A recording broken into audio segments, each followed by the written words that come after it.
Hi guys, welcome to my channel Sudipa's কিচেনে। আজ আমি আপনাদের সামনে নিয়ে এলাম সুজির ঝাল পোলাও রেসিপি। আজ আমি আপনাদেরকে সেই রেসিপিটি বানিয়ে দেখাবো। ভিডিওটি শেষ না হওয়া পর্যন্ত আপনারা সঙ্গে থাকুন। প্রথমে আমি সুজিটিকে ড্রাই রোস্ট করে নেব। আমি এখানে মেজারমেন্ট কাপে 1 কাপ পরিমাণ সুজি নিয়েছি।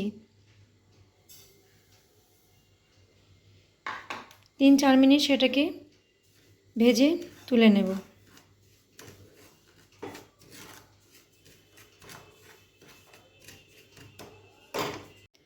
চুলোতে আমি ফ্রাইং প্যানটি আবারও বসিয়ে দিলাম। বাদামগুলো ভাজার জন্য আমি এখানে কিছুটা পরিমাণ তেল দিয়ে দেব। আমার তেলটি গরম হয়ে এসছে। এখন আমি সেটাতে কিছুটা পরিমাণ চিনেবাদাম ভেজে নেব। দেখুন আমার বাদামগুলো ভাজা ভাজা হয়ে এসছে। এখন আমি সেটাকে নামিয়ে নেব। সেম একইভাবে প্যানটির মধ্যে আমি আরও কিছুটা পরিমাণ তেল দিয়ে দেব।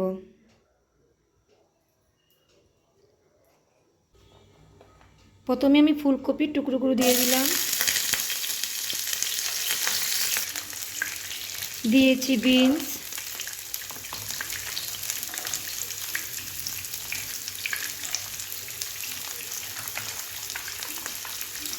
দিয়েছি গাজর,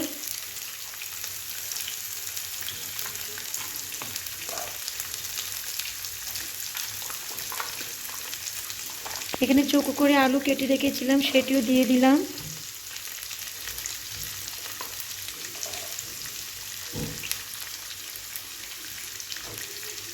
এখন আমি পরিমাণ মতো নুন দিয়েছি, অল্প একটু হলুদ গুঁড়ো দিয়েছি।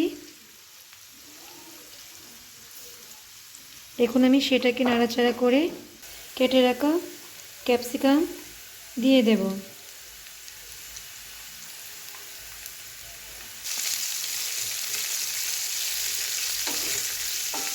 দেখুন আমার সবজিগুলি পুরোপুরিভাবে ভাজা ভাজা হয়ে এসেছে। এখন আমি সেটাকে একটি পাত্রে নামিয়ে নেব। এখন আমি ফোড়নের জন্য যে উপকরণটি নিয়েছিলাম সেটি আমি একে একে দিয়ে দেব। 2টো শুকনো লঙ্কা দিয়েছি,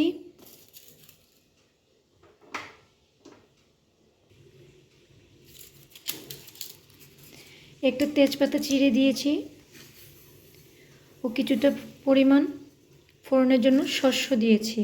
শস্যটি ফুটে এসেছে। এখন আমি সেটাতে কয়েকটা কারি পাতা দিয়ে দিয়েছি, দিয়েছি পেঁয়াজ কুচি,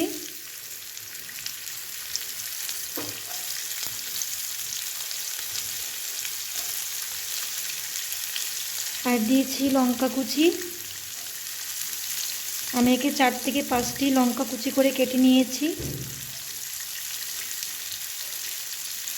আর দিয়েছি হাফ চা চামচ রসুন বাটা ও হাফ চা চামচ আদা বাটা। অল্প একটু নুন হলুদ দিয়ে সেটাকে ভেজে নেব।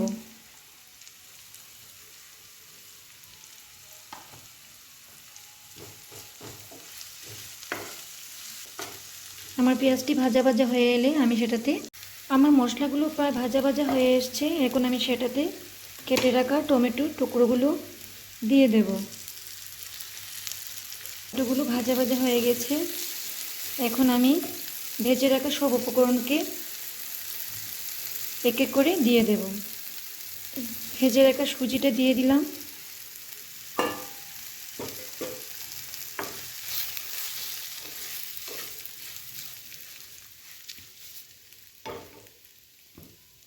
ভেজে রাখা যে সবজিটা ছিল সেটাও দিয়ে দিলাম,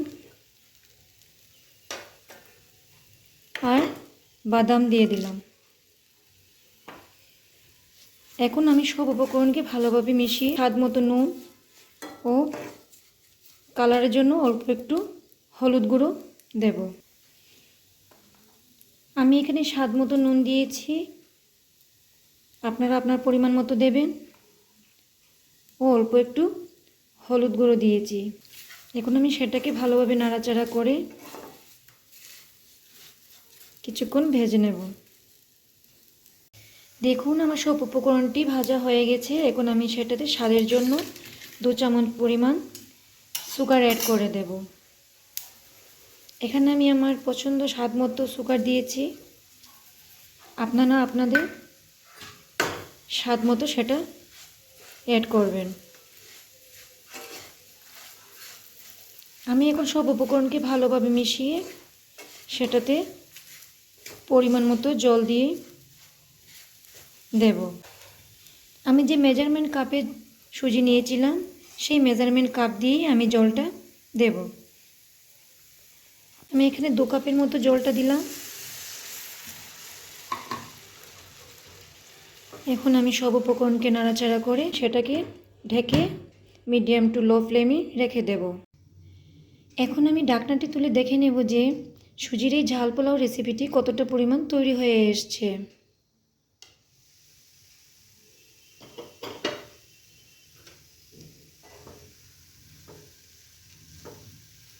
দেখুন এটা প্রায় পুরোপুরি তৈরি হয়ে এসছে, পুরো ঝরঝরে হয়ে গেছে। এখন আমি সেটাতে 2 চামচ পরিমাণ পাতিলেবুর রস ও ধনেপাতা কুচি ছড়িয়ে দেব।